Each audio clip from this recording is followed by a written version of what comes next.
My dear people of Burkina Faso, fellow Africans, and friends across the world, I stand before you today with a message of truth, responsibility, and vision. I recently addressed our brilliant African students studying at the prestigious Dmitry Mendeleev University in Russia, a place of great scientific knowledge, and today I want to share that same message with you all. Our cooperation with Russia is not about begging for financial aid or handouts. We are not there to ask for money. We are not there to depend on others. No, our partnership is built on something more powerful, education and the transfer of scientific knowledge. It is knowledge that will free us. It is knowledge that will build our nations. It is knowledge that will make Africa strong and self-reliant.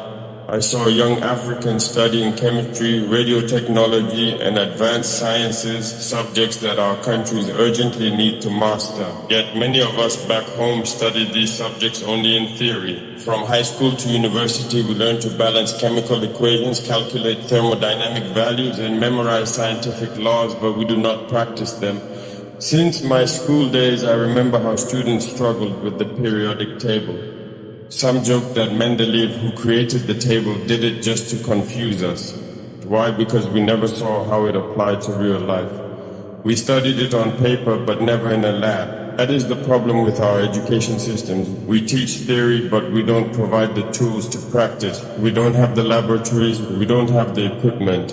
And without those, we cannot turn knowledge into real solutions for our people. That is why I told our students, do not become theorists like I was. Become scientists, engineers, and innovators who can build, create, and solve real problems. Look around us. They were silent when we spoke of slavery. They nodded when we mentioned colonization. But when we talk about African greatness, suddenly they demand proof. Proof that was burned, forgotten on purpose. And now, when we try to remember, we are told it's dangerous, divisive, or made up. But here's the truth.